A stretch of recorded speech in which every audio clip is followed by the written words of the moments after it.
Welcome to Babu beauty. नागिन अपने secret केव room से बाहर निकलती है। सबसे पहले वो एक छोटे तालाब के पास जाती है और फ्रेश वाटर से अपना चेहरा धोती है। लंबे सुनहरी और लहराते बाल खोलती है और उसकी शख्सियत में एक पुरस्कार और शहाना कशिश आ जाती है। सबसे अहम चीज की तरफ बढ़ती है। नागमणि के बंद करके गहरी सांस लेती है, जैसे उसका वजूद इसी रोशनी से जुड़ा हुआ हो।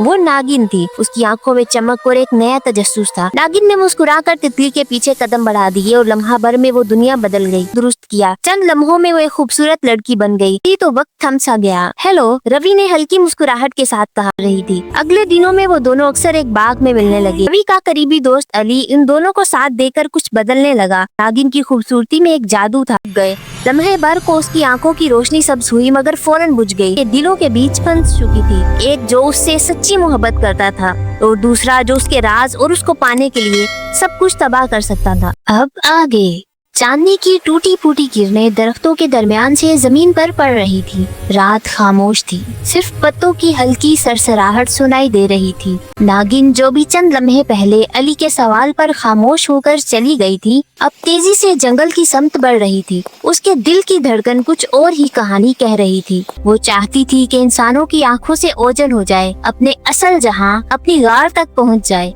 मगर उसे खबर नहीं थी कि उसके हर कदम के पीछे किसी के कदमों की चाप भी थी। अली जो अभी तक उसकी आंखों की सब्ज चमक से डरा हुआ था, लेकिन साथ ही उसके हुस्न के जादू में गिरफ्तार भी, चुपके चुपके उसका पीछा कर रहा था। मुझे सच जानना ही होगा, अली ने ज़ेरे लब कहा और एक दरख्त के पीछे छुपकर नागिन को देखने लगा। नागिन जंगल के बीचों बीच एक चट्टान के सामने रुकी। उसने दोनों हाथ आसमान की तरफ उठाए और जमीन जैसे कांपने लगी। चट्टान हल्की सी रोशनी में खुलने लगी और एक खुफिया दरवाजा जाहिर हुआ। अली की आंखों में हैरत छा गई। ये क्या है?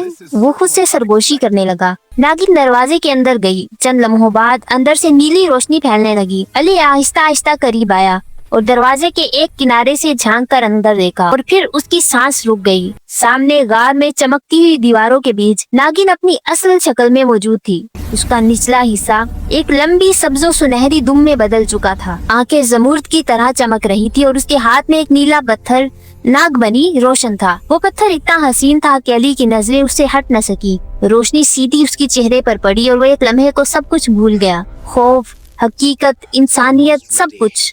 यही है असल ताकत। वो सरगोशी करने लगा। अगर ये मनी मेरे हाथ लग जाए तो मैं दुनिया बदल सकता हूँ। इसी लम्हे नागिन ने अपनी आंखें बंद की और सांस ली।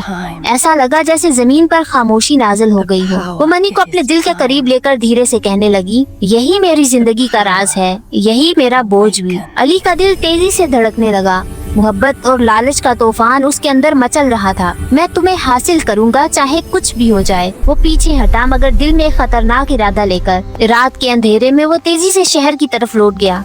उसके कदमों में अब कोई झिझक नहीं थी, सिर्फ ख्वाहिश थी। नागिन की ख्वाहिश, नागमणि की ख्वाहिश, और वो उन दोनों को पाने के लिए किसी भी हद तक जा सकता था।